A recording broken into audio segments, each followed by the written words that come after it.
to accelerate their development. Fair enough. Fair enough. So what's next now that this program's underway? We have the under sevens. I think you said the under nines now with the under 11s and 13s. What's next in store for you with your programs? Yeah, that just continuing with that program. Maybe players of under 15s start to come in. Okay. I think in Bermuda we kind of we have a habit of letting go from a support perspective and from sometimes a drive perspective when they get to under 13. We kind of say, okay, you're on your own.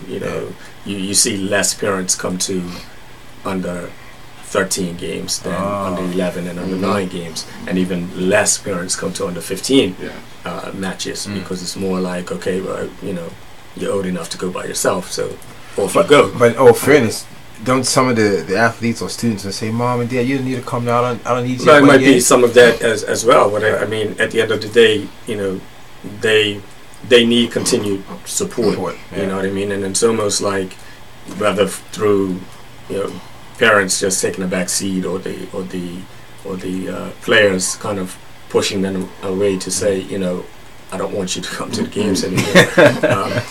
Whatever way it goes, it's an age where they need support more than at any other time. You know what I mean? Because there's under 15 and under 13 age groups are tricky periods in their lives. Yeah, right. You know what I mean? So we tend to lose them from a football perspective, and even more dangerously a social perspective as well, because we're kind of just saying, off you go, and then they're getting into things, they have to make all these decisions, and where's the support to kind of guide them through these tricky periods. So basically with this program, we have a very good core group of under 11 and under 13 players, but there's still a developmental process in place for under 15s as well. Sure. And then in addition to that, of course,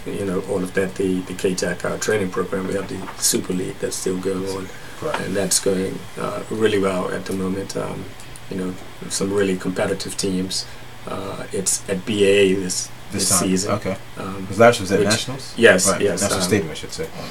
And the stadium, actually the KTAC program is at the stadium now. Okay. And the Super League is at BAA. And the facilities at the National Sports Center are fantastic. Right. The grass is very, very nice and so on. But we find there's a better atmosphere at BAA for these matches.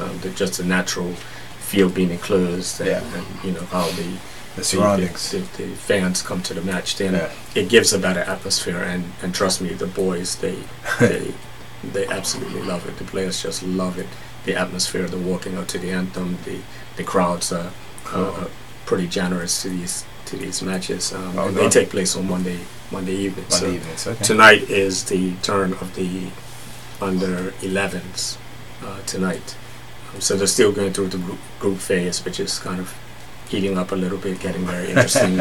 And so we're kind of like in this continued process of providing opportunities and big opportunities for our young players in Bermuda. Sure.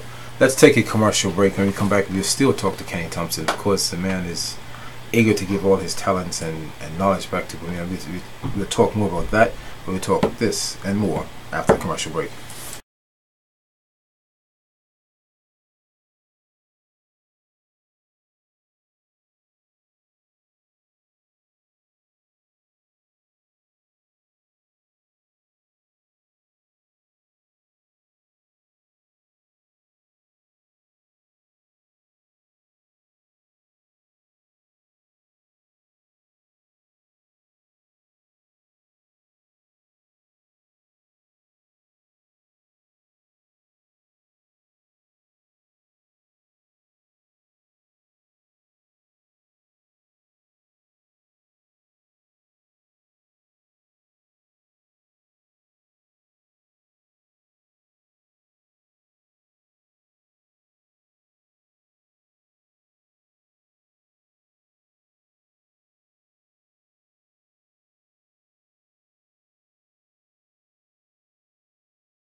And welcome back to Inside Sports Talk Radio. Kenny, you've been in football all your life. Why is it that you have so much of a driven passion to give something back to Bermuda? From a former player and now as a coach slash president organization.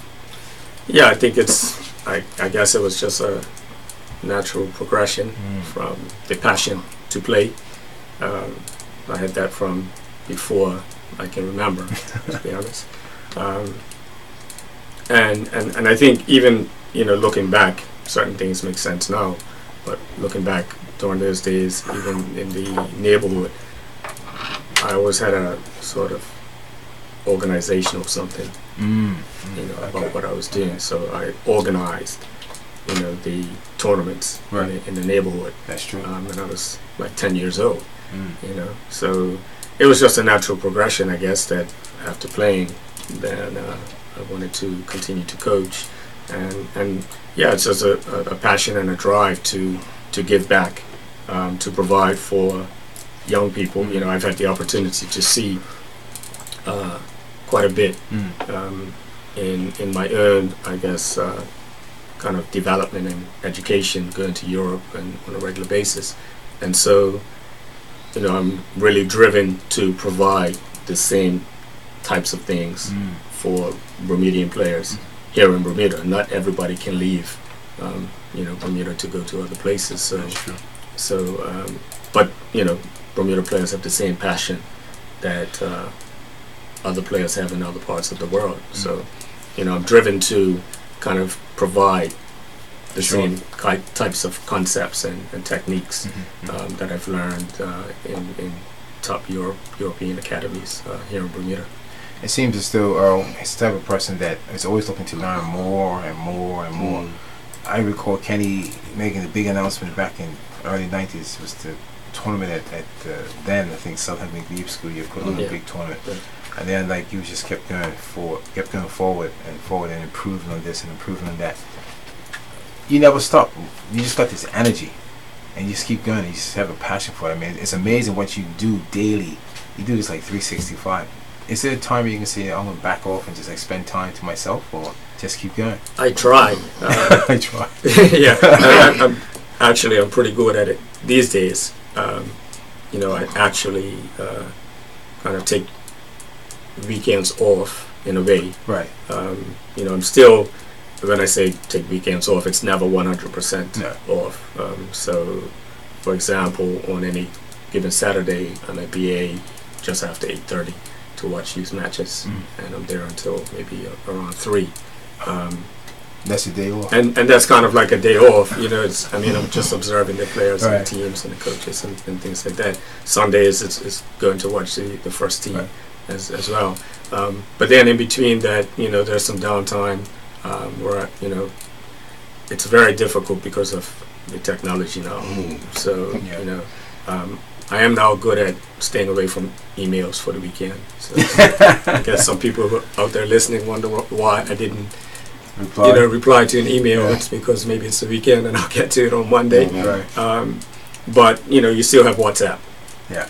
And so people have needs, and if they need an explanation of something or they need something, then they'll hit me up. And so it's very difficult, but again, it's something that I love to do.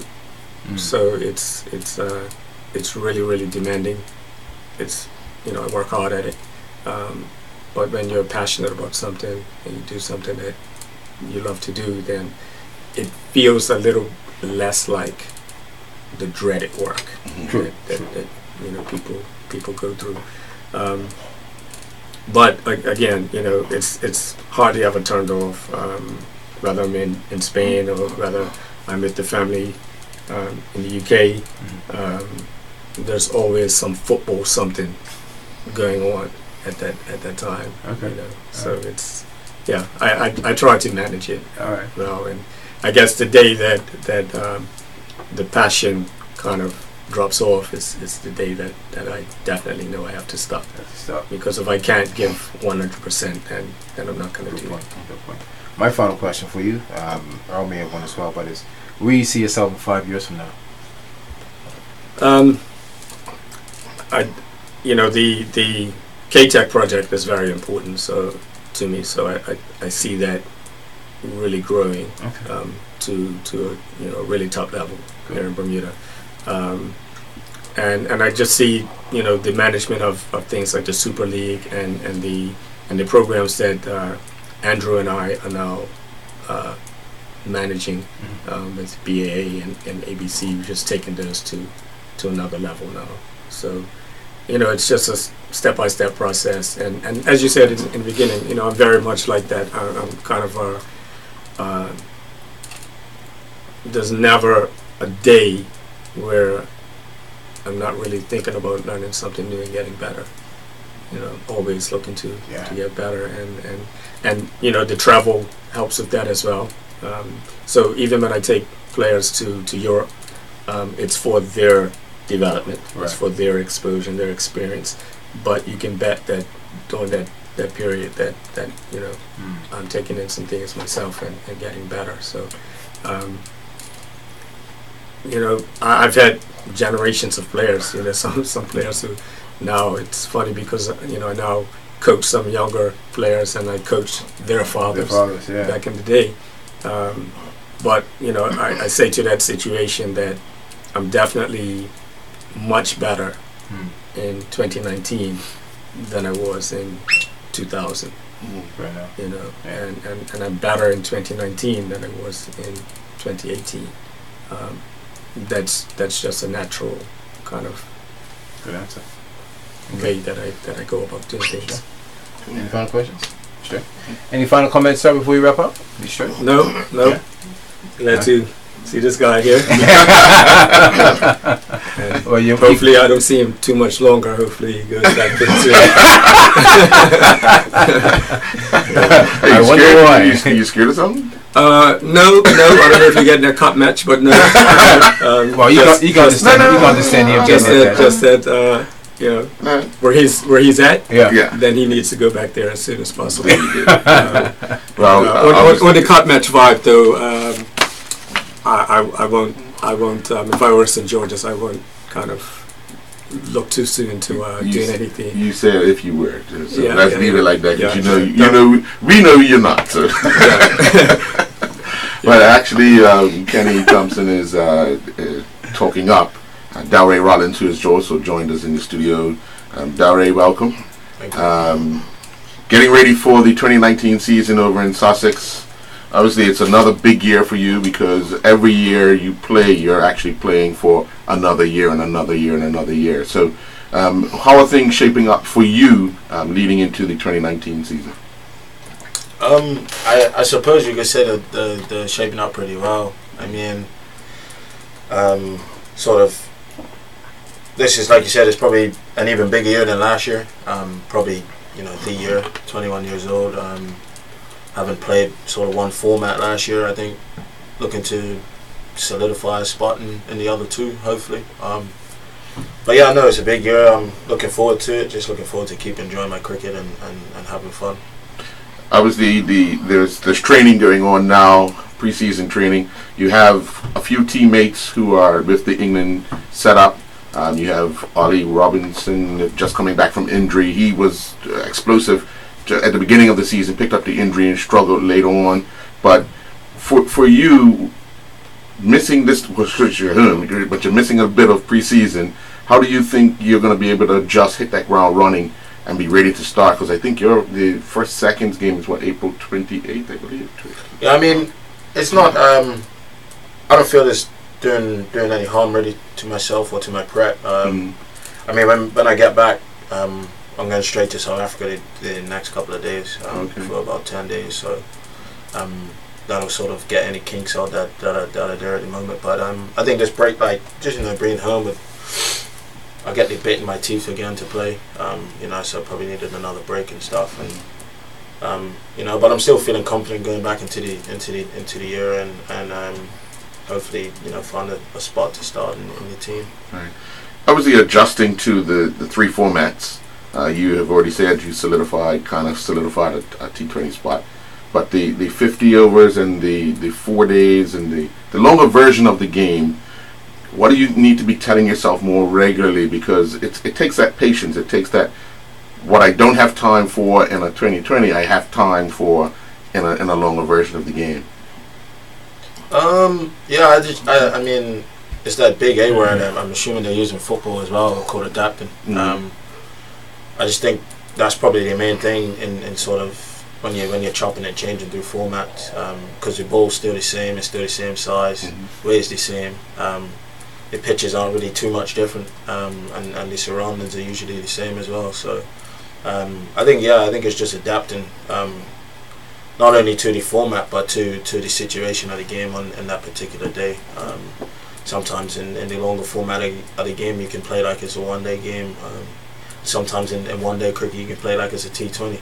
So I just think it's adapting, and majority of the time the team or the individuals who do it the fastest come out on top. Right. Big year for England in cricket because you're hosting the World Cup, but also after the World Cup, it's no secret England's going to have to sort of change that team around, whether it be the Test team, the one-day team, the 2020 team, because if they're looking for the next World Cup, obviously they're going to need to get a fresh group of youngsters in to gain them some experience and in the lead up to that one. So looking at that, this year is very important for a lot of people around, especially one of your teammates, Jaffa. Yeah. He's actually gone to the West Indies to play in the T20. Yeah. No, he's not. No, that's Chris. Chris. Yes, Chris Jordan. Yes. Yeah. But Jaffa's been the one that they've been talking about for quite some time. So you have that in your stable. You have those teammates right next to you that are knocking on the door. Does that give you drive to want to follow that lead? Yeah, most definitely. I'm pretty close with those two. I used to live with Joff as well, so me and him got on really well, and seeing the way that those two have gone in the last few years, especially Joff, he's taken off and just hasn't looked back really, and every club or any franchise around the world would love to have his signature, and now to see that he's so close to playing for England, I'm very happy for him. I'm looking forward to actually watching him play, and hopefully they pick him in the World Cup. But yeah, it definitely gives me the drive and gives me something, the inner belief that is possible, to get that far. But like I said, I'm just looking forward to putting in performances at Sussex and not looking too far ahead. Last year, you guys had Gillespie come in. What did he bring to that team? Me, in my opinion, I just think he brought a sense of clarity. The dressing rooms, everyone's a bit more clear on how they want to go about winning games of cricket. There's a sense of calmness there. He's really chilled out around the boys, which I think everyone has benefited from at the club. And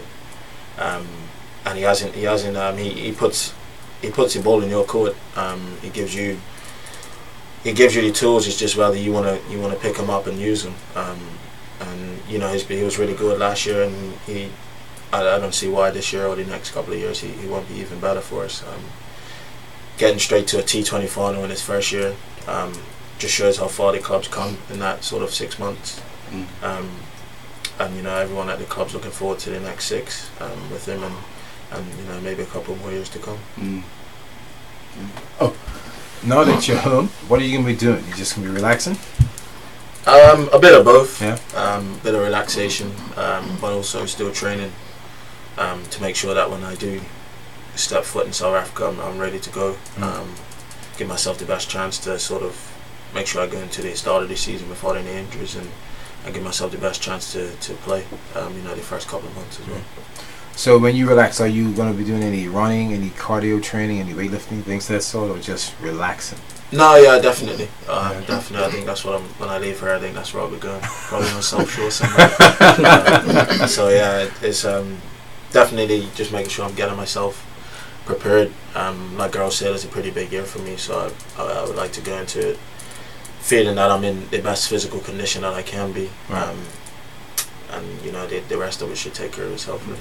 Now you're going to South Africa. It's quite warm there. You guys will come back to England. It'll still be a little on the chilly side, ball swinging. How do you plan to get ready for that? You're gonna preseason in South Africa, but start a season in conditions that are totally different. Again, I just think that's adapting. Yeah. Obviously, the conditions in South Africa might be a bit different to early season in England. Mm-hmm. But again, yeah, it's just important that the boys adapt. But it'd be nice to get outside, get some sun on their back again, be able to be outside and you know, have fun with the boys and get a couple of games in as well, which, you know, I can sort of hopefully push my case to be in that first 11 come April. Mm-hmm. Can you reflect on the first time you went overseas? What was it like for you to where you are now? What's it like for you? First time to overseas. To Sussex. Oh, Sussex. Oh, I should say. Yeah, excuse me. Sussex. If you Yeah, said it was- back to 13. Yeah, I know. I should have said Sussex. Please forgive me. The first time I was at Sussex, Yeah. it was interesting. I remember the first day I walked in, I was going for my trial, and Matt Pryor was actually walking in the same time as me. Wow. So it was a bit starstruck. You know, obviously seeing him play on TV, and, Right. and you know how good he was and what he had done for England at the time. And he just spoke to me like I was someone that he knew for 10 years. Like, you know, you're right, mate, and carried on about his business. Right. And then, you know, walked upstairs in the dressing room, and there was the rest of the professional squad who you'd seen play before, and you know, you obviously think to yourself, well, I want to be involved with these players, and you know, seeing players like Luke Wright and Chris Nash and all those boys who were there at the time. And now looking on to sort of 3 or 4 more years on, sitting next to Luke Wright in the change room after we win and stuff like that, and him telling me stories about old times and stuff, and it's interesting, but you know, it feels like everything's just happened so quickly. Right. Now that I'm just, you know, sitting there rubbing shoulders with him, and then you got big players coming in like, you know, Rashid Khan, who we have, and you know, other overseas such as David Vise and those sorts of boys who played international cricket and stuff. So it's interesting. What goals have you set for yourself for this season? I think, you know, the biggest one would obviously, like I said earlier, just you know, solidifying a spot, and hopefully if I'm playing regularly in the team, I'm helping the boys to win trophies. I don't really want to look too far ahead in terms of all the England stuff, and you know, people always ask me about it and stuff, but it's not something that really crosses my mind too much. I'm just more interested in playing at the club where I'm signed at the moment, and you know, helping the boys there. You know, I really enjoy the environment down there. The dressing room's, you know, really healthy, and I'm just, you know, just looking forward to hopefully lifting trophies with that bunch of players. You done a video, I think, last year with Tino Bess. The 6 balls. Oh, with Fidel, yeah. Fidel, yeah. How much fun was that putting that together? Because obviously 6 balls, what was it, 15 runs? Something of that nature, yeah. How much fun is it doing stuff like that? Again, that was interesting because, you know, obviously I got picked in the MCC team for that particular tour. Right. And obviously Fidel was in the team, and I played against him before in England, but never really sat down and you know, spoke to him. And the day before, we actually sort of had a team bonding session, like, you know, and sort of not a little party, but you know, a few drinks and some food and stuff together.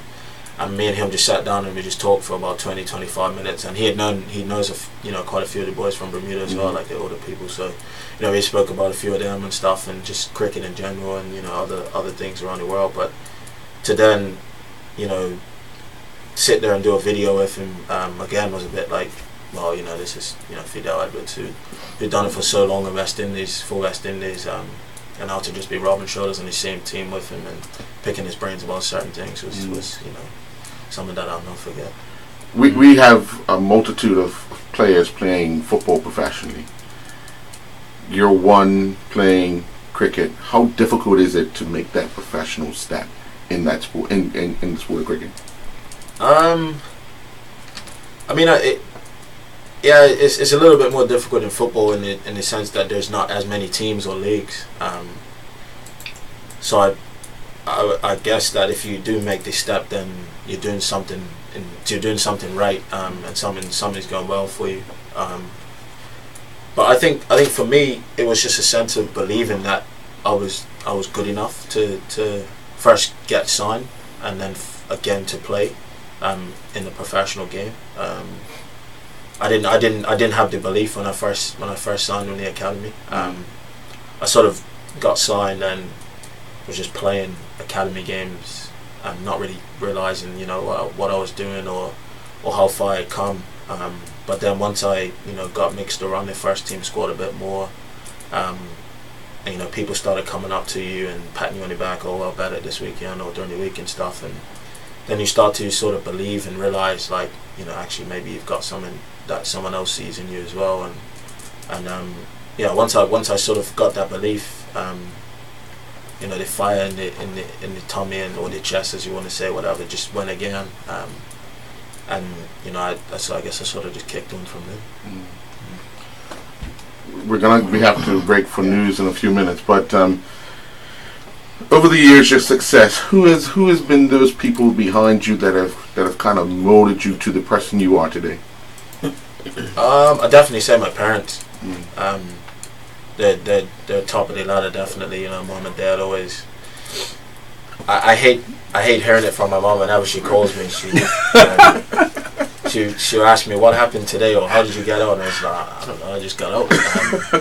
But obviously, you know, she doesn't do it. She does it because she cares. Right. And same with my daddy. He'll call me or you know, his first words were like, why you play that shot or something like that, or why you didn't get to 50 first. But no, you know, like that, they do it because they care, and you know, that's quite nice. Obviously, it's hard when they're not there with you to see it or to experience it, but you know, knowing that they're always watching. I know my daddy takes off from work sometimes to watch, and I know my mom has her iPad or something set up at her desk to watch and stuff. So you know, it's nice to know that the support's there. Right. And then just again, immediate family, my sisters, they're always watching as well. You know, knowing that that support's there as well, and you know, you got a text message or something off them at the end of the day. You know, it just feels nice. So. All right. If you can hang around, we're going to break for the news, and we'll come back after these messages. Well, first the news, and then the commercial break, and we'll be back with more Inside Sports Talk Radio.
Inside Sports Talk Radio. Inside Sports Talk Radio. On Power 95 FM. With host Ian Rollins and co-host Earl Baston.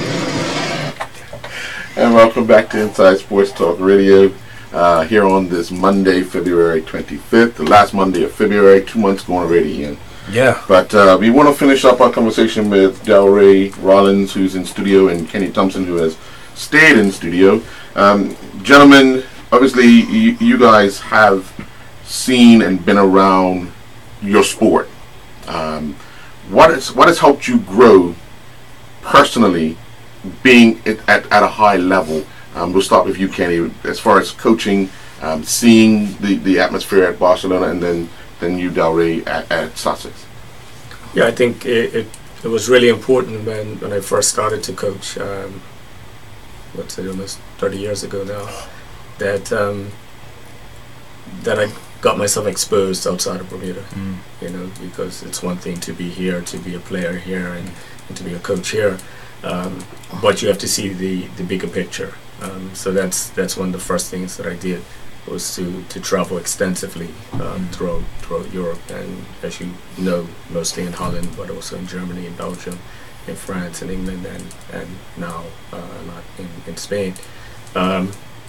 So kind of being able to get those exposures and then bring that reality to Bermuda, because if not, Delray can attest to this, that you can be one way in Bermuda, and you can be very good being that way, but once you get among the cream of the crop, in a bigger pool, more competitive, then it changes things. So if you don't know that, then it's impossible to kind of or the gap that has to be closed is that much greater.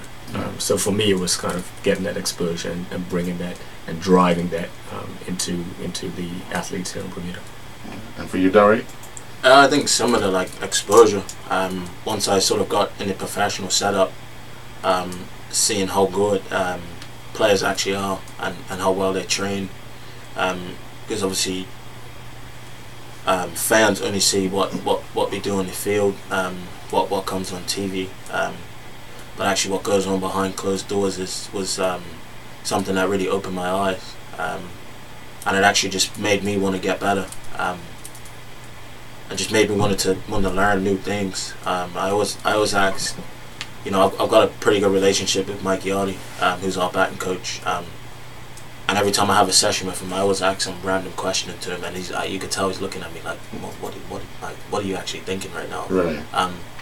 But somewhere down along the line, that question comes back, and it sort of clicks in my head, or maybe something clicks in his head where he was like, okay, maybe I see why he was acting that, or I would say to myself, okay, no, I see, why he said that to me, and it was just, the wanting to learn and wanting to get better, because when I first joined, I saw I was how far off the pace I was, even though they had given me the opportunity, and I feel that sort of in 2 or 3 years I've come on a lot, and my ability's gotten better, and also my knowledge for the game has grown a lot, just listening to people, and they say it's a big thing when you just listen and you don't speak, but being a sponge, and I've done that a lot for probably the most part of 2 years, and that's helped me to sort of grow into the player I am right now, I guess. Yeah, when you're in that environment, you have to, it's either you sink or swim, and we had players in Barcelona in December, and we kind of had them provide us with a presentation of the structure of the Spanish football, and the kind of big thing that emerged in that region. For example, under 11 players, 22,000 under 11 players in that Catalan region, and out of that 22,000, they're all trying to play for Barcelona first, Espanyol, and then after that maybe Conea, maybe Girona, and maybe 2 other clubs. So 22,000 under 11 players are trying to make 6 teams. So the competition is great, you know what I mean? And so, it's once you get outside of Bermuda, you realize that, and so our players kind of, we have a responsibility here in Bermuda to kind of close that gap as much as possible, so that any adaptation that they have to go through, because they will have to adapt, is minimalized, Gotcha. because of the work that's done here. All right, gentlemen. Well, thank you very much. We're going to be talking with former #1 world triathlete Flora Duffy in just a few moments. We want to thank you for your time. Delray, good luck this year. We'll keep in touch with you. Kenny with K-Tech and your Monday evening program. Good luck. Keep up the good work. Thank you. We're going to take a commercial break, and when we come back, we'll be speaking with Dan Hugo over in South Africa with the ITU World Triathlon Series fast approaching here in Bermuda. We'll be back. Radio has been presented to you by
Joining us in the studio right now is Vicky Abraham, who's no stranger. She's the PR person for the Emlyn Triathlon in Bermuda.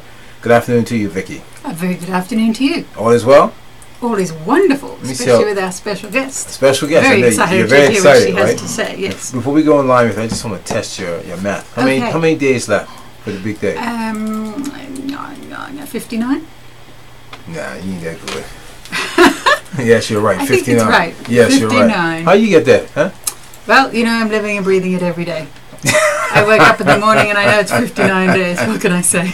So, no, tomorrow's going to be 58, Vix. 58, yeah. Well, that's right. I'm It won't messing. be every day. Thanks. I'm messing with you. Yeah. Joining us on the phone right now is Flora Duffy, and I believe her husband's with her as well. I think Dan is in the room. I Yes. don't know if he's going to chat with us or not. Good afternoon. Oh, in your case, good evening to you, Flora. How are you? Doing very well, thank you. Here in Stellenbosch, well, yeah, it's evening here.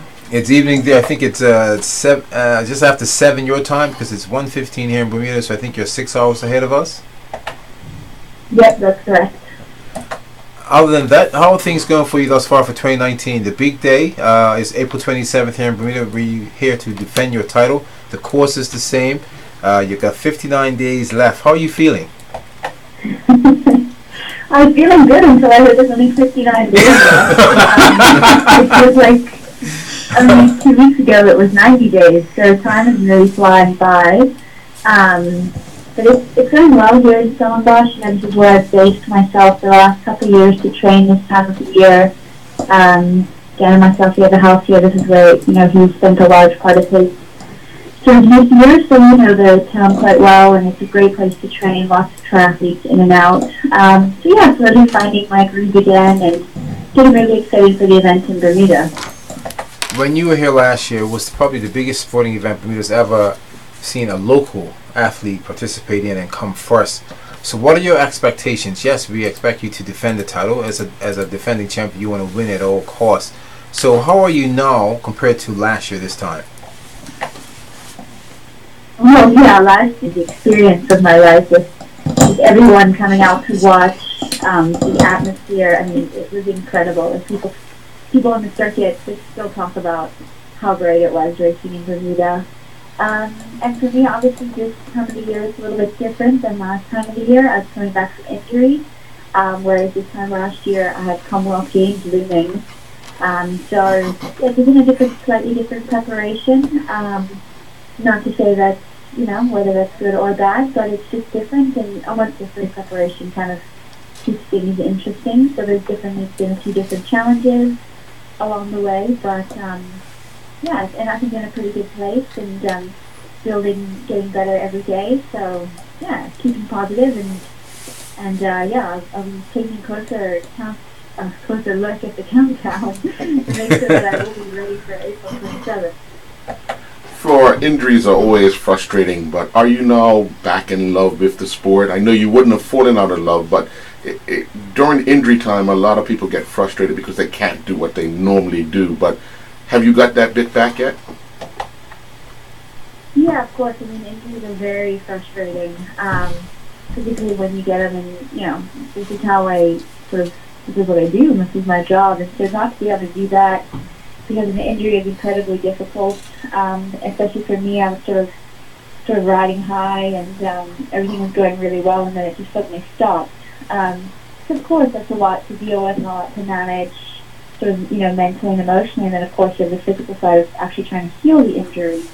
So yeah, that was a tricky space to navigate, but I sort of just learned that I can't compare myself to others, you know, who have gone through injury and healed quicker, or, you know, whatever else. Just sort of focus on what I can do, be positive of the achievements, or, you know, slowly being able to build back more and more each day, each week, and sort of just trust the process that, you know, I'll get back there. It might just take a little bit of time, but part of the journey, as I've been told, and perhaps a little bit of forced rest for me wasn't the worst thing that could happen.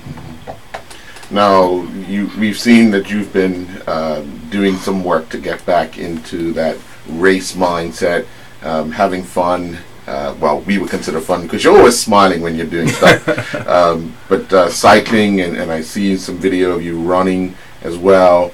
If you had to grade yourself right now in preparation for the start of the 2019 season, what would you give yourself a grade of? If I had to grade myself, I would probably put myself at a B. B, yeah. Super fit, but pretty low and be competitive at the start of the race season, which is good. I think it's a long season, and so it's very hard to maintain like the entire season. So coming in with a little slower build is actually, I think for me, this is very beneficial. And to be honest, I'm taking more longer looks, mostly with my set sight on Tokyo 2020. So everything is sort of geared towards that in terms of what I'm doing now. Well, one thing's for sure, you had Bermuda smiling, and they'll still be smiling come April 27th just to see you on the start line after last season. But as you've already said, your main focus is gearing towards that Tokyo 2020. How do you plan to strategize this year in making sure that you have enough in the tank for the start of next year going into that 2020 games? Yeah, of course. I mean, you don't want to, you can't make this year too stressful, because obviously anytime in the Olympic year, everything is exponentially more stressful. So for me, in a way, building back from injury is taking off all the pressure, because for me, it's just building back healthy and strong, and getting back to my best over the course of this year. And of course, I'm going to target one or two races that I would like to be better at. But to me, it's just about, yeah, finding my feet again, enjoying the racing, wanting to be there. And yeah, if you're in a good place, it tends to translate into good racing. And yeah, just be positive and excited about this amazing build that's coming up, an amazing experience that you know, preparing for an Olympics is. Now you've had that time off. I don't know if you have watched a few of the races towards the end of last year and what the World Cup events that have taken place thus far. But what do you see a little different in the competitors thus far since your time off, coming into this year?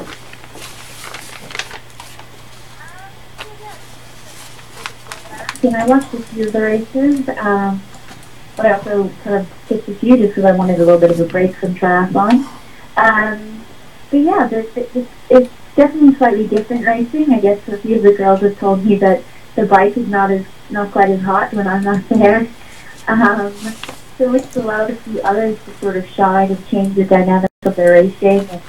And the interesting thing is you have success and confidence in that one or two individuals that perhaps weren't on the podium now that are, their confidence to race hard and well can sort of shift the dynamic. So I think when I go back in, yeah, it will be interesting to see where everybody's at and yeah, how the racing is played out. But yeah, I'm definitely looking forward to getting back in there and trying to shake the race up. We also must congratulate you, Flora, because the Bermuda Triathlon Association held their annual prize giving awards, and you were obviously voted as the elite female athlete of the year. So again, congratulations to you. No added pressure, right? No. But thank you. It's always nice to win that award. As for your competitors, you've had a chance to see what they've been going through in 2018. Now 2019 is just around the corner. Have you had a chance to talk to them and study them and what their expectations or competitions can be like, especially when you're coming home for the April 27th event? Yeah, what's really interesting for a lot of countries because Olympic qualification has started. So for a lot of the bigger nations, for example, if you look at the Great Britain team or the US team, they have selection for their Olympic team this year. So it's actually quite a stressful year for them, which is really difficult to have two quite intense years back to back. So for them, it's definitely a tricky year. But then in terms of Bermuda, I know they're all excited to come back. Everyone's really enjoyed the hard, challenging course, and of course how beautiful Bermuda is. She's offering such a unique race experience. So I think everyone's very excited, and it'll be an interesting year to see how it unfolds. Speaking with a couple of the competitors last year after the race, they said that they were impressed with Bermuda. Yes, the beauty of it, but the course itself, they thought it was a very challenging course, but it was very unique, different compared to other countries. Any reason behind that? I don't know. It'd be interesting. I haven't spoken to anyone in that sort of detail, but I think, Corkscrew Hill was such a highlight. It has such a, a narrow little road with the little switchbacks and the limestone walls along the side of the road. I think that's a really unique feature that you sort of forget that's there, and just how lush and green parts of the course are. So I think, it offered many different things. You felt like you're racing in a city, but then you're going up Corkscrew Hill, which is covered in trees, and so it offered a really sort of unique, beautiful course. Still regarding you, we have been talking about you earlier, and this is a big year, and you mentioned it yourself, it's a big year, and you mentioned about your competitors. The Olympics is around the corner. Is that added pressure for you as you try to qualify for the Olympics and hopefully one day bring home a medal for Bermuda and for yourself? Of course, Tokyo is the big goal for me, and I would love to win a medal and perform well there. So for me, it's quite a complicated qualification process, so I won't go into too great a detail. But for me, based on my world ranking, um, it's not too difficult to secure a spot. Um, for for Bermuda, because I'm the only one at the moment racing on the World Triathlon Series circuit. So in that aspect, it's not too stressful qualifying. But the stressful part, obviously, is then performing on that day when everybody else wants to perform and everybody else is in fantastic shape. All aiming, everyone wants to finish first, second, or third. 55 people on the start line, only really 3 spots anybody wants. So that's the hardest part and probably the more tricky thing to try to get right and plan for and prepare for. Okay. What kind of advice are you offering yourself, Flora, as you lead into that Olympic quest? What is the mantra, if there is one, that just keeps you completely focused? That's a good question. I often get sort of these questions and I'm like, oh, what do I do? Well, you know what, recently my mantra has sort of been not to compare myself to others of where they are at the moment compared to where I am. So, and that, not to get too fussed if I'm not as fit as that person as they are right now, really thinking long term and having patience. So I think patience is sort of my mantra right now, which is hard because I like to race and I want to always be fit, but I must practice patience. It sounds like good advice to yourself. Also, as you know, Tim Don was in Bermuda this weekend, who is a friend of yours, I believe, and he obviously had to practice quite a lot of patience as well during his time of a recent injury. So I guess it works. Yeah, well, absolutely. I mean, Tim, his accident was horrific, and the way he's been able to come back is just amazing. I mean, I spend quite a lot of time with boulder training, and I often found myself complaining about my little injury to him, and then I sort of had to almost knock myself to Flora, come on, this man's getting you way worse. Look where he is, not being so ridiculous. So yeah, there's always sort of perspective all around you, and it's important, I guess, to recognize that.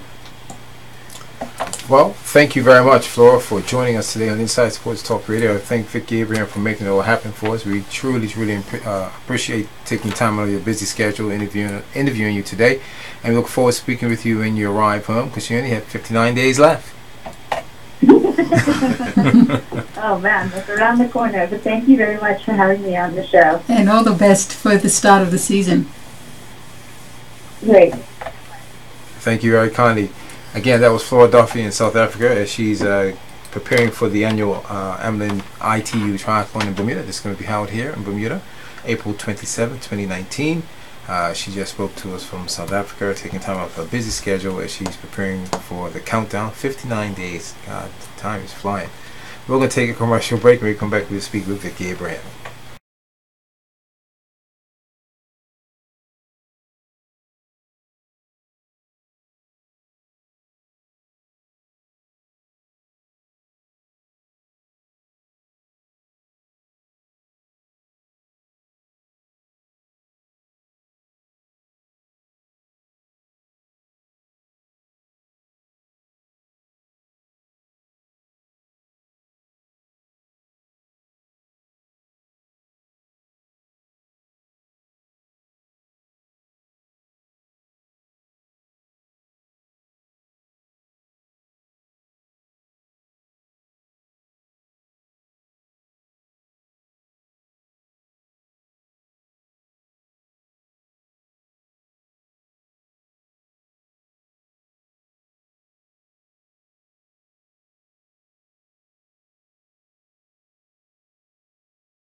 Back to Inside Sports Talk Radio. Inside Sports Talk Radio. On Power 95 FM. With host Ian Rollins and co-host Earl Baston. And welcome back. Vicky, 59 days left. How are things going thus far on the local front? Oh, fantastic. Yeah, we're just starting to juggle lots of things at the same time as you would expect. So, yeah, the first of the kids coaching clinics was yesterday. Okay. At the National Sports Centre, and that happens every second Sunday leading up to the event. So that's a really important part of the MSM and World Triathlon. The kids race is a separate event on the Friday night, but the coaching is really about getting more young people involved in the sport. And Tim Don, who was a special guest, who we just mentioned, British Olympian and world champion triathlete and Ironman, was here in Bermuda for a couple of reasons this weekend, and that was one of them. And he was saying that there's so much scope for young people to get into this sport, and it's easily accessible. So it's really great to see so many. I think there was about 40 kids there yesterday, which is great for the start of the season. Last year we were seeing as many as 70 kids show up to those Sunday events. They absolutely love it. It's just helping them with the transition from the bike to run. There's some swimming as optional if they want to train for their swimming, and then they just get coaching from experienced triathletes and be able to pick their brain about what is this sport all about, and what, how do I get past this hard part. And yeah, it's just really beautiful to see. Sport starts with grassroots. So Yeah. this sport's still kind of new in Bermuda, but it's growing in leaps and bounds. Can you envision this being a sport that's going to capture the imagination from the young people? That's where we started from. Yeah, absolutely. I think we're seeing that already from last year. I remember Flora Duffy was one of the speakers at the opening ceremony last year, and there was a bit of a banter between her and Nadanja in the lead up to the announcements. And he was asking her, so what do you eat for breakfast? And the whole thing came about. Well, I heard just a couple of days after that some child of a friend's friend, had refused their breakfast.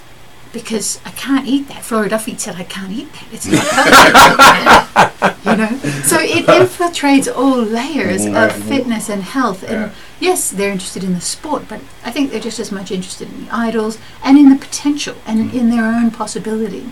So it really helps to have idols like that. Yeah, getting our kids involved in any sport. Right. But certainly, triathlon's been around many decades in Bermuda. Steve Petty and Patty Petty, who were this weekend awarded as for their involvement in the sport at the Bermuda Triathlon Association award ceremony.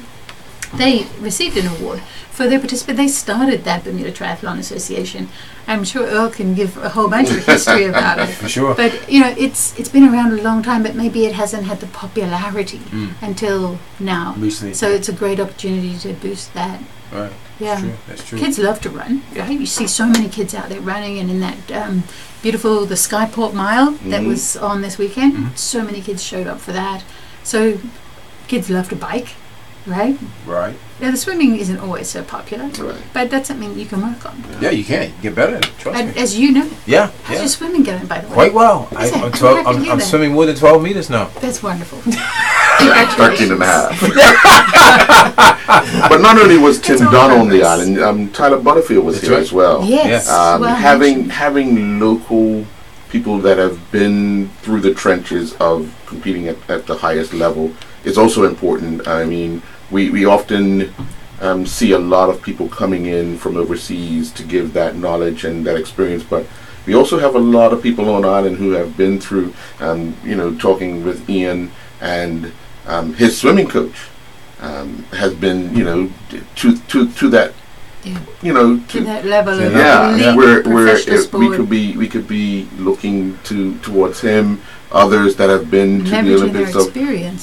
Just because we have that experience on island, and we've seen that especially the younger people relate well to a local hero. That's right. So we don't treat them as heroes, but they are, because they've set a path for the next generation.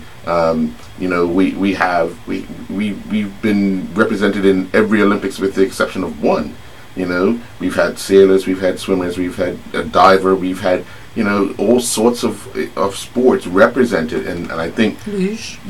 utilizing the local talent as well. Alongside, it could be rubbing shoulders with, but I think you're right. When kids hear, oh, this person's from Bermuda, so they came up on these shores, they worked hard on these shores, then they can sort of relate It's to. possible, then, yeah, isn't it? yeah. If he did it, Yeah. then I can do it. That's true. Yeah. That's true. Because you were just talking in your previous interview about the exposure that's required to meet competitors of a different standard. Well, that comes later. Right. But until you have the interest and the talent developed locally, then you don't even get a look in That's right. at that level. That's right. Yeah. So that's a very good point. And Tyler Butterfield was awarded at the same Yeah. Bermuda Triathlon Association Awards for the elite male. Yeah, so well deserved. Yes. Oh, most definitely. Yeah. Yeah, Most is he definitely. going to the Olympics? Earl, do you know? He said no. Oh, okay. I won't ask him. about it. Well, I interviewed him when I interviewed Tim last week, and he's sort of already said that what he done for the country and the team as far as Commonwealth Games in Australia. It's a little different. It's a little more difficult to adjust to the shorter version, where he's now so focused on the longer, the Ironman type, and for the people that he is sponsored by, that's what they're looking for. They're looking for that Ironman stuff. So, Sure. And it's a career decision, I right? guess. And unfortunately, well, for Bermuda, but fortunately for him, he can make that choice. So. I support him, whatever he decides, that's what he wants to do. I mean, he made a huge sacrifice for Bermuda to compete at the Commonwealth Games, because to go from, and people might not fully understand this, but if you're training for an 8-hour competition, to turn around and drop it down to less than an hour because your swim, it's all a sprint, people might say, "Oh, that should be easy," but it's not. Oh, it's not. It's a It's a different very training different pace. method. It's a different training. Which means you're now training for two different sports. Right. So in the interview, he talked about, they knew when they sat down with Dan to work out a strategy, they knew they had to get him at a certain point for the bike at a certain time. If that wasn't going to be the case, they were going to struggle. He was going to struggle. Now, for the Ironman, you've got a 5-hour bike ride, so if you come out of the water, if you're 3 or 4 minutes down, you have time to pull that back. In a sprint, you just don't have that time. And then if the run is a sprint as well, which is, I believe, 5K, you don't have that make-up time as well. So, I mean, I see why he's decided maybe not to venture to the 2020, because I think he feels he'll be cheating himself and the country as well. So. Yeah, you have to focus on one thing to Yeah. do it right? Yeah. Isn't that what they Yeah. say? But we have two young talents coming right behind, Tyler Smith and Erica Hawley. Yes. If we can get a fourth person, to possibly have a team. I mean, they finished 5th at the Commonwealth Games with some of the major countries that will be on the podium come Tokyo. Yeah. So when you start looking at a team, if we can get a fourth person to that's seasoned of sorts to sort of get in there, we stand a good chance. I mean, maybe not this time around, but maybe. I guess it depends how old they need to be, right? Nick Pilgrim's pretty strong. There's Well, a yeah. number of really strong But then they have triathletes, to. Then they but have they're to. still They have so to meet young. a qualifying standard. They would have to do something together Yeah. to try and qualify. So young. Or I know for the Commonwealth, everybody just had to do a time and a sprint, and you qualify. But I think for the Tokyo event, you would have to do an event together and meet the qualifying standards. So Yeah. we'll see. I got a question Listen. for you or Vicky, right? And it's more so with the Ironman. What happens if you're going to use the bathroom? I'm just They asking. have toilets along the way. On air. They have toilets along the way. What you mean? You can answer. It's nothing. They have toilets along the There way. you go. Okay, Yeah. good answer. Good answer, Al. It may not be the real answer, but good answer. Well, just don't be near when it's all over. Right. Wow. Yeah. Yeah. You ever thought about that? Well, I have on several occasions. Yeah. They're not pretty. Yeah. No, I hope not. I was in the marathon. I've run a few marathons, and the toilets are. You really don't want to go anywhere near No. them. Yeah. But I'm just thinking. I'm thinking as an Not pretty. athlete, that's like some. Yeah, That's tough. Your body goes through a lot A of lot of changes. Yeah. changes. Yeah. That's tough. And Yeah. you're saying Now, 8 hours, right? Right. Of Ironman. Remember, I believe Tyler's done under 8 hours for Ironman twice, I believe. I know for definite once. The average time is just over 8 hours, 8 hours and some change. Right. But you have people that are doing it that are doing 12 and 15 hours. Yeah, that's almost an entire day. Yeah. So imagine putting your body through that Yeah. constant. I mean, once you come out of the water, I believe it's a 3-mile, 4-mile swim, something like that. Once you come out of the water, you're saying to yourself, "Oh man, I gotta get on a bike and do 100 and I think it's 172 kilometers or something of that nature." And that You ran a marathon after yeah, that? yeah, and then run a full marathon after that. It's impressive. Very, very. And it takes a very strong-minded person to be able to do it, because you can never tell me that at some point in time in the race you decide, you know what, that's it. I just can't do this no more. There's got to be a couple of times when you just say, I need to stop. Yeah. I can't take it. I can't take it. I need to stop. Yeah. And figure this out. They're doing it on countrysides. They will go into a city and then come back out. It's not like Bermuda where, like May 24th, no matter where you are, there's people encouraging you to keep going, keep going. You're going to have a stretch of a race that's going to be no one there that you're going to say, who's going to encourage me to keep going? Because I can stop running, I can get off this bike, I can say that, that enough's enough. But, that's where the mental comes in, and hopefully you have somebody next to you that says, okay, let's push to the next mile and see where we're at. Yeah. And then let's push to the next mile. And the mind plays so many tricks Oh, on us. definitely. You can just push through those barriers and you're fine again. Yeah. I mean, if you You're look at shaking it, yourself. I'll always go Okay, back to the okay. image. I'll always go back to the image of, I can never remember her name, the girl that was riding up the hill with Flora on the first lap. Oh, right. And the look on her face when Flora put in that shift was almost like, oh my God, what do I do? Because she couldn't respond. Yeah.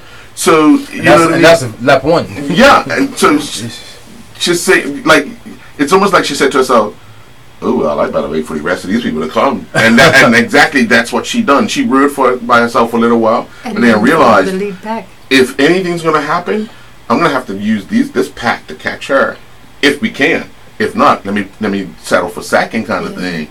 It's one of those things where you get in a race and you say, and something happens and you say, oh man, I can't. I just can't. I just can't. So that picture sticks right in my mind all the time, because the look on her face was like, oh boy, what do we do? She shift gears. Oh, and she did. And I guess that's why part of training is the mental part of it. Because when something like that happens, you really need to get a hold of yourself and say, it's going to be all right. I'm still in this. Yeah. I'm still second place. Right. And I might still be first place. You just need to stay so, I don't know, in tune with it. Yeah. optimistic. But see, I don't know what the word is. But a triathlon really is mess with so different, because you're out there by yourself. Like, you only pass your coach once every lap. Yeah. So your coach is in a pit.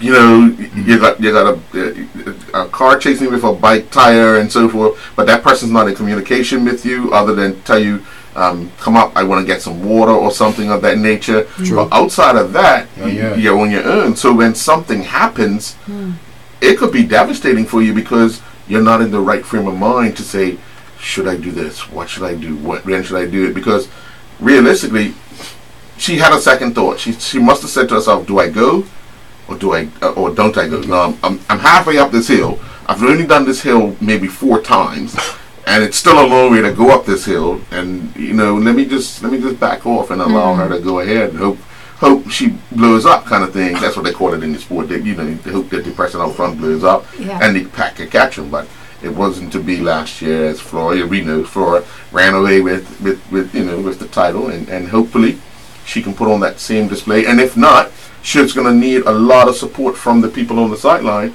to give her the encouragement to sort of emulate the performance or the finish.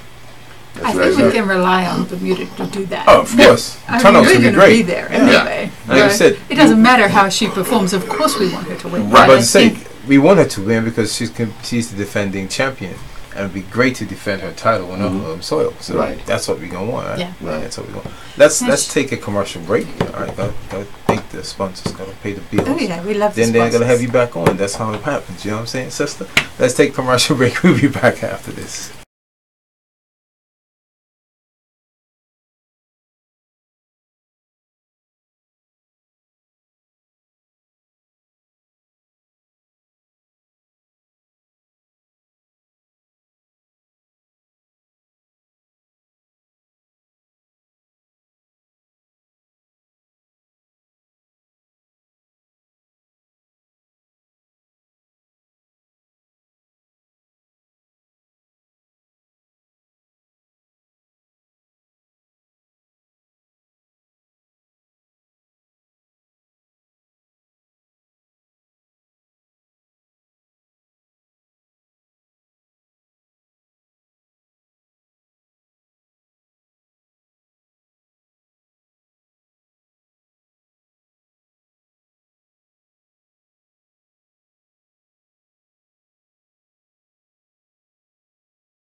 Back to Inside Sports Talk Radio. Inside Sports Talk Radio on Power 95 FM with host Ian Rollins and co-host Earl Baisden.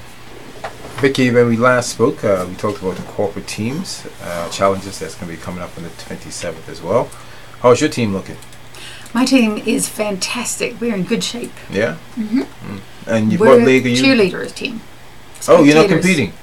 Oh, I on But the we impression could that talk you had a about people team. who want to compete. Yeah, we're going to do that, but I thought you had a team that you were putting together. Oh no, because I'll be working on the day. Oh, good excuse. All right, fair enough. Just That's like you. Working, Right. right.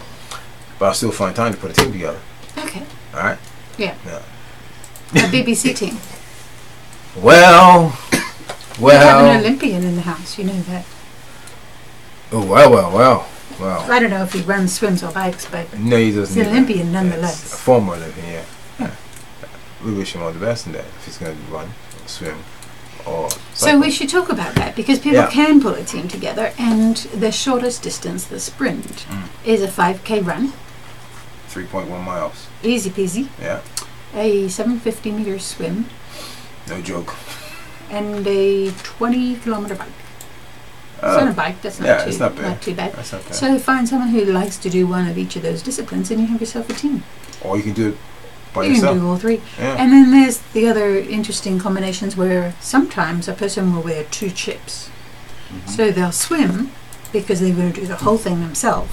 But they're a great swimmer, so another team nabbed them and they do the swim for that team.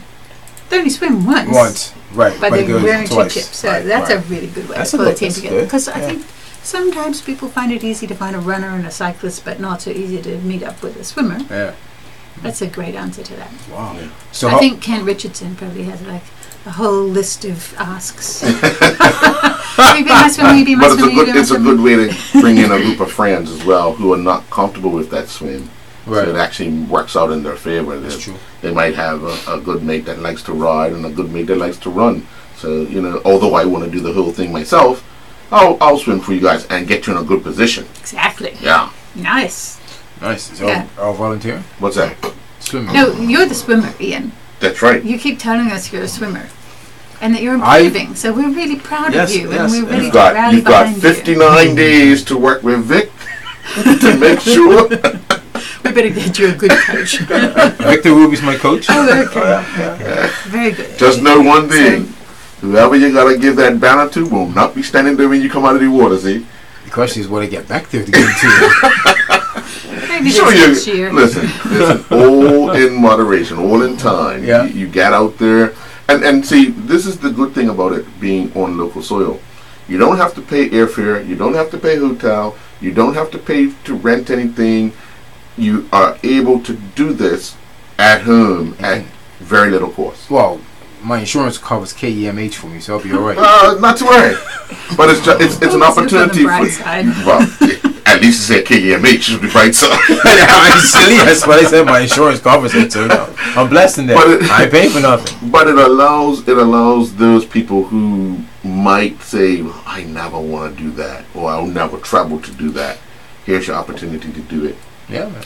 And I might say that it's people in a slightly higher age bracket that really get into triathlon in a major way. So 45 plus. Yeah. I think it becomes really the sport. And that's a global choice. thing, That is. I mean, if you look at the one that a lot of these guys go to in Miami, when you start looking at the 40 to 70 range, those categories are packed because they have 40 to 44.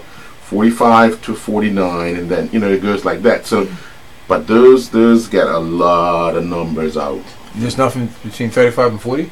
Yes, okay, but I got a chance there. 35 and 40. Did you notice the silence, Earl, from both of us? Yeah. Okay. Yeah. So if there's another really that's cool what I'm talking about. You said think positive. You guys said think positive. Not age. You gotta keep it real too. So with the corporate team challenge, I also wanted to mention that if people who work in offices that have offices overseas, so I'm thinking the international business now, maybe they have offices in London, in Sydney, in Canada, in New York. Then there's an incentive for them to invite their teammates in, and if they have 8 or more people, it doesn't have to be that they work in the company. It could be, maybe their colleague in London and his wife. Okay, right. So however you work it, bring 8 people in to compete in the race, and the Bermuda Tourism Authority is giving $500 cash bonus for that. Wow! So that's a pretty cool incentive. Yeah. To come to Bermuda and enjoy the incredible festival of the whole weekend and race as a team or individually. Yeah. Not bad. Yeah. Not bad. How are the volunteers going? I think we spoke about that a couple of weeks ago. Just want to give an update. Volunteers are going great. So we need 600 people, and I think we're pretty close to halfway. Really? Yeah. So we had a volunteer drive last week. Right. We were in Washington Mall, right at the Reed Street level, for lunchtimes every day last week. And people were coming and interested, and a couple of them signed up right there on the spot, and we've noticed registrations increase steadily since then. So we want to thank everyone for signing up, and I think it's just a matter of reminding people that it's coming. And there's a number of people, probably a couple of hundred, who signed up last year, and they still haven't assigned themselves a role. Right. So we want to encourage them to really look at that now. Pick their spot as early as possible. That's what we were told. Exactly. You get to pick your spot. That's right. Yeah. Get to pick your spot. Yeah. And I think the meeting's going to be held at Work Academy or something. Yeah, like that. that's the training Right, meetings. training right. They'll get to meet their sector head. So that will effectively give them the opportunity to answer any questions they have about the day, about training, about whether they need first aid, what they need to do, what they need to wear. All of that gets answered during that training. When does the setup start for the race course? Right, so you're aware that there's the Renaissance Re Kids Duathlon on Friday night. So the streets are ready for that. And number 1 car park will be set up for the transition zone and the blue carpet signature finish by that Friday night. So the kids can use that as well. Okay. Some of the parking starts to ease off on the Thursday. Right. And then, as it was last year, there will be no parking on the streets on Friday. Right. Because the barricades start to go up very early on Friday morning, so we can put all the branding on them as well. Right. Yeah, but I should also mention that this year there's Sunday Shopping Festival, which we're going to be releasing some information on very shortly. So this is an opportunity because a number of shops won't be opening on the Saturday, Right. because people are just so focused on the race. We're having a Sunday Shopping Festival where most stores in Hamilton, we hope, will be open on Sunday from 10 till 5. Oh, nice. Yeah. Nice. Of course, it's free parking on Sundays, so that makes it really easy. And they're going to have all kinds of promotions and giveaways and specials, and you'll be hearing lots more about that leading up to it. Cool. Any final comments before we wrap up, Vix? No, it's always a pleasure to be here and talk about triathlon and related things with you too. Not a problem. One last question: is the BTA working on a cruise ship for next year? Just For to have 2021 or 2021, whichever. Just to have that atmosphere along Front Street. I think it would be. I think you might see something like that in 2021 for the grand final. Okay, cool. But I'm not giving away too much. Just the. We're still going to get through this year. But it's a very good idea. Oh, look how she came back. All right. Thank you very much. That's all the time we have today on Inside Sports Talk Radio. Thank you very much, Vicky Abraham, Don Bassett, Earl Baston, Yes. and I'm Ian Rollins. Enjoy the rest of your day.